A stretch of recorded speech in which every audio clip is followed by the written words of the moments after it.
can hear the fan, you can hear my voice, you can feel your feet in your socks or on the carpet, you can see the objects in the room, and none of that was intentional, right?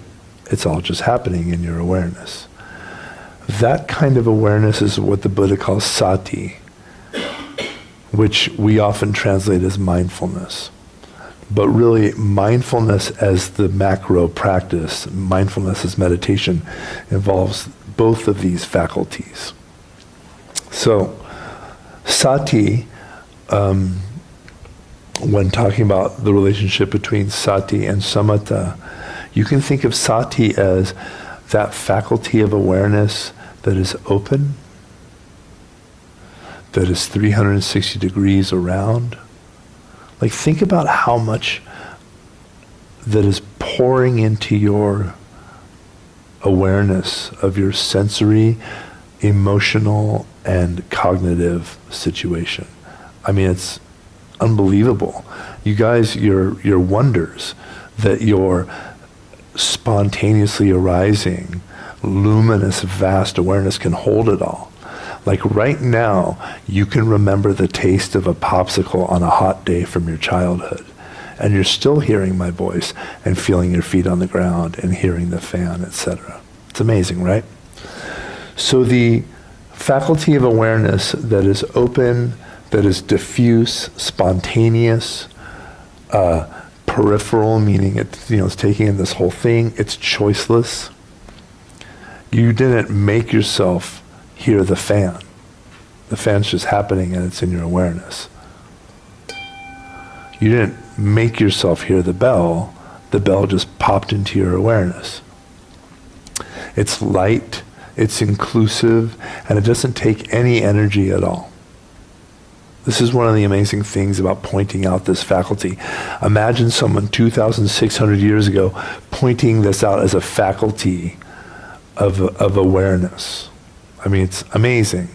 No lab coats, no fMRIs, no EKGs. Just, hey, I'm noticing this thing about my awareness. Sati and Shamatha are always functioning together.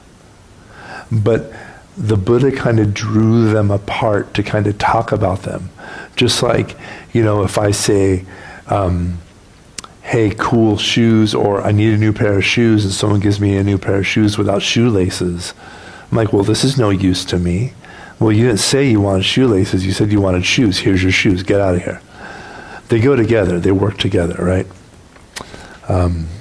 Shamatha is that faculty of consciousness or awareness, of attention, that's fixed, focused, and volitional, meaning you have decided on some level to listen to this knucklehead talk. So that's the part of your faculty of attention that's paying attention to this thing. You've made a decision to pay attention to this thing. Or like when we sit, and you're like, I'm going to pay attention to my breath. Or I'm going to pay attention to, whatever it is. That part that has decided, that part when you decide to pay attention, that's Shamatha. It's chosen, you make a decision. It's heavy, relatively speaking. Meaning, there's a traditional example that the Buddha gives about Sati and Shamatha, which is, imagine if somebody hired you to cut down a bunch of banana trees on their land. And you thought, you know what, I'm going to need something really sharp. So you go home and you get a razor blade out of the junk drawer. And you go back there and you're just, oh boy.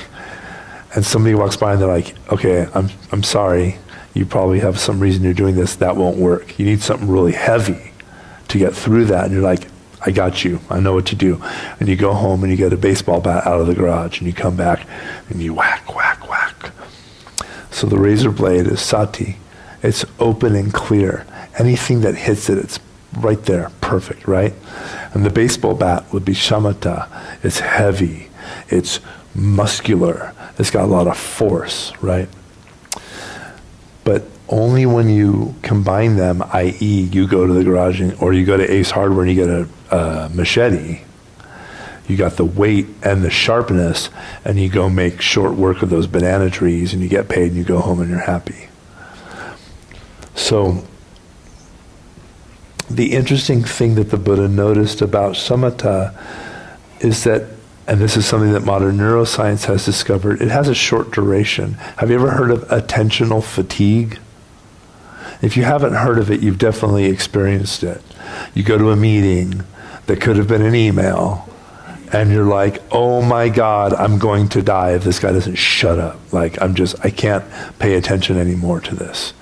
Or like, you're doing a task. I know for me, as someone who is a card-carrying person with an ADHD diagnosis, like it almost like hurts in my brain when I'm like done.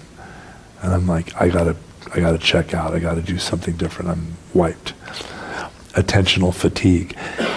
It's like a muscle that you can do a lot with, and then you gotta stop. But you can train it up. You can make it stronger. You can increase the stamina of your ability to pay attention, to attend to a task. When these two are operating optimally, you have the ability to be utterly present to whatever is arising, and you have the ability to pay attention to something that you have decided is important. Have you ever been upset about something and it was kind of tangled up, maybe in a relationship, and you're trying to think, you can't make heads or tails of it, you can't think, and whatever the issue is has been through your head 100,000 times since last Tuesday, but you weren't able to like grab it and hold it and watch it and unravel it.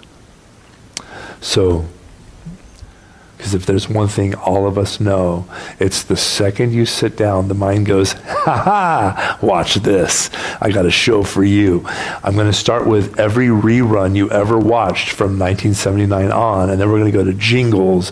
And do you remember that one commercial for that McDonald's thing that you wanted as a kid? Here we go. Which is fine.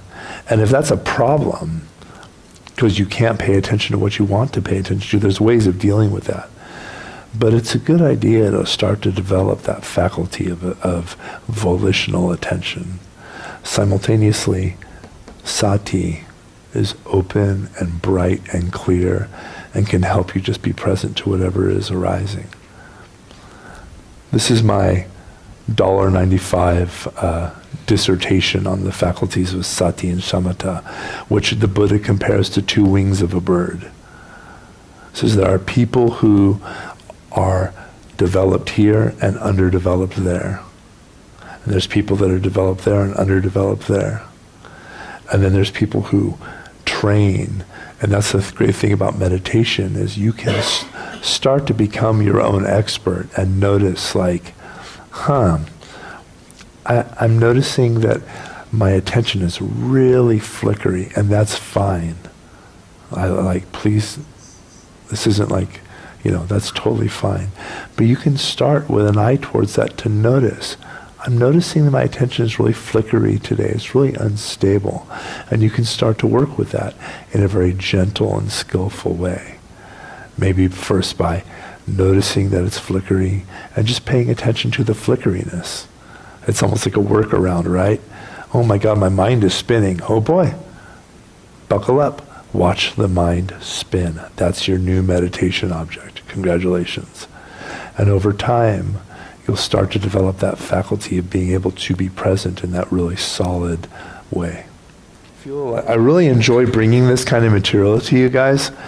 And it's stuff that's all through the suttas, and even just making friends with those words, and even just starting to look at like how am I today? What's going on for me? And a lot of teachers will say that you need just enough shamatha to stay present with your experience. It's a lot of us spend most of our time being really picky and choosy about what is arising for us. Talking about me, I need my fan. I need to sit comfy. Obviously, there can't be any gardening going around. If there's a loud car out on the street, oh boy, how could I possibly meditate? Like and then even in here, I'm like having a painful feeling or a disturbing thought, and oh my God, I'm so reactive. So developing this ability to be present to and open for whatever is arising is so crucial to any kind of meditation you would do.